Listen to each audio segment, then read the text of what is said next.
saya akan sedikit menjelaskan tentang reaksi terang. Reaksi terang merupakan tempat terjadinya bila terdapat sinar, misalkan sinar matahari. Selama tahap ini, klorofil di dalam membran ganas menyerap sinar merah dan nila yang menggelombang panjang pada spektrum sinar. Energi yang ditangkap oleh klorofil digunakan untuk memecah molekul air. Pecahan ini disebut fotolisis, mengakibatkan molekul air pecah menjadi hidrogen dan oksigen. Reaksi fotolisis dapat ditulis dengan persamaan. Nah, persamaannya sebagai berikut, bisa lihat di gambar. Dan H2 yang terlepas ditampung oleh koenzim NADP.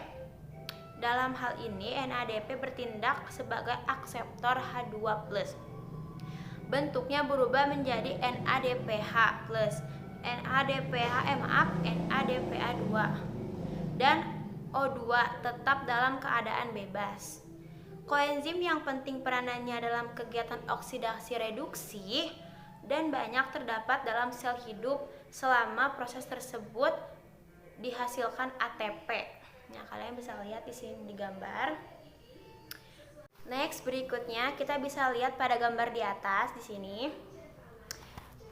Pada cahaya di atas, energi cahaya matahari berfungsi sebagai energi fisis yang diserap oleh klorofil dan diubah dalam bentuk ATP.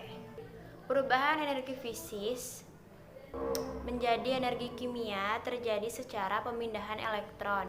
Proses pemindahan elektron disebut proses fosforilasi. Fosforilasi dibedakan menjadi dua jenis, yaitu fosforilasi non-siklik dan fosforilasi siklik. Nah, selanjutnya saya akan menjelaskan terlebih dahulu fosforilasi non-siklik. Apa itu fosforilasi non-siklik? Fosforilasi non-siklik adalah proses pembuatan ATP dari ADP dan P1 menggunakan energi dari cahaya foto. Fosforilasi non-siklik dimulai pada fotosistem 2 dengan urutan proses sebagai berikut. 1.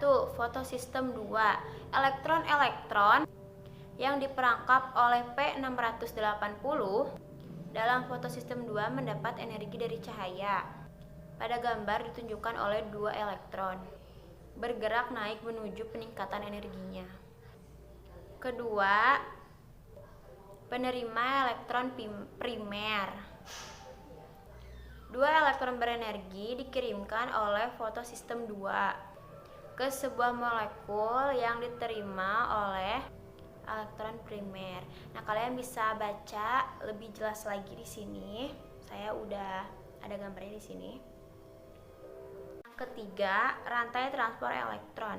Rantai ini berupa molekul-molekul protein yang melewatkan elektron dari suatu protein pembawa elektron ke pembawa elektron lainnya.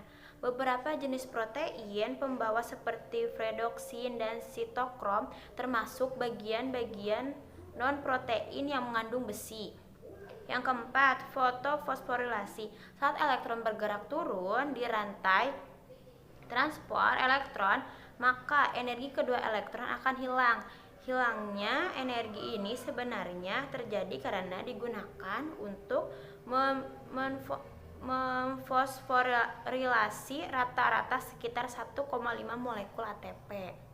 Yang kelima, fotosistem 1. Rantai transport elektron berakhir pada fotosistem 1 dengan klorofil P700. Di fotosistem 1 ini, elektron sekali lagi mendapatkan energi cahaya matahari yang dilewatkan ke penerima elektron primer, berbeda dengan yang ada di fotosistem 2. Lalu, yang keenam, NADPH. Kedua elektron melewati rantai transport elektron pendek, di mana pada akhir rantai transport elektron ini kedua elektron kemudian bergabung dengan NADP+ dan H+ untuk membentuk NADPH-.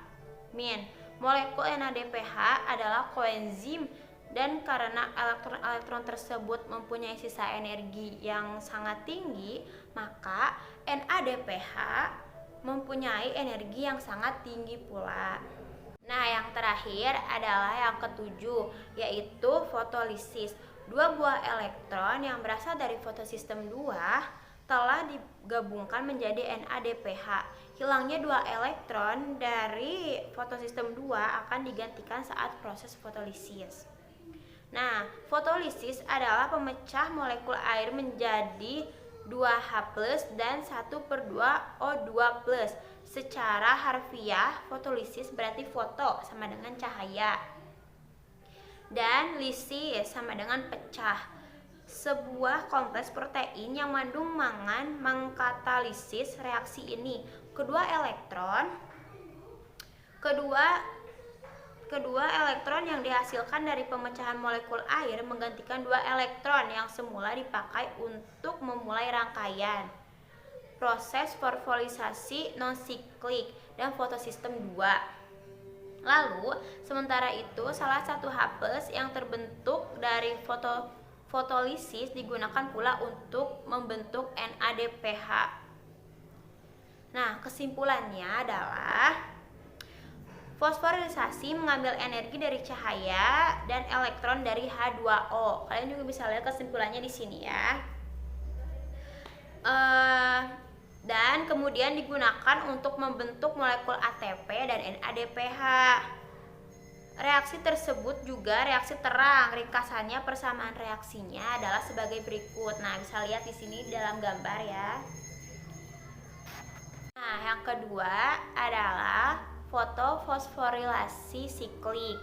Fotofosforilasi siklik adalah rangkaian elektron-elektron yang memperoleh energi pada fotosistem 1 didaur ulang. Dan dalam rangkaian ini, elektron yang memberi energi dalam fotosistem 1 bergabung dengan pembawa protein dan membangkitkan ATP saat melewati rantai transport elektron. Berbeda dengan fotofosforilasi non-siklik, yaitu ketika elektron menggabung bentuk NADPH, elektron-elektron dalam fotofosforilasi siklik kembali ke fotosistem 1. Di sini, elektron-elektron tersebut dapat diberi energi kembali untuk berperan serta dalam fotofosforilasi siklik. Lalu, berikutnya, fotofosforilasi siklik dianggap bentuk primitif fotofosforilasi siklik dari reaksi fotosintesis. Tetapi kenyataannya reaksi ini terjadi berkesinambungan dengan fotofosforilasi non-siklik. Reaksi fotofosforilasi siklik adalah reaksi yang hanya melibatkan satu fotosistem, yaitu fotosistem 1 dalam fotofosforilasi siklik. Pergerakan elektron dimulai dari fotosistem 1 dan berakhir pada fotosistem 1. Prosesnya adalah sebagai berikut. Nah, kalian bisa lihat di gambar ya, prosesnya seperti ini kurang lebih. Terus lanjut next. Yang ke-1, energi cahaya yang dihasilkan oleh matahari membuat elektron-elektron di fotosistem menjadi aktif karena rangsangan dari luar. Yang kedua, elektron yang terbentuk itu kemudian keluar menuju akseptor elektron primer, kemudian menuju rantai transport elektron. Nah, yang ketiga, karena P700 mentransfer elektronnya ke akseptor elektron, P700 mengalami defisiensi elektron dan tidak dapat melaksanakan lagi fungsinya. Lalu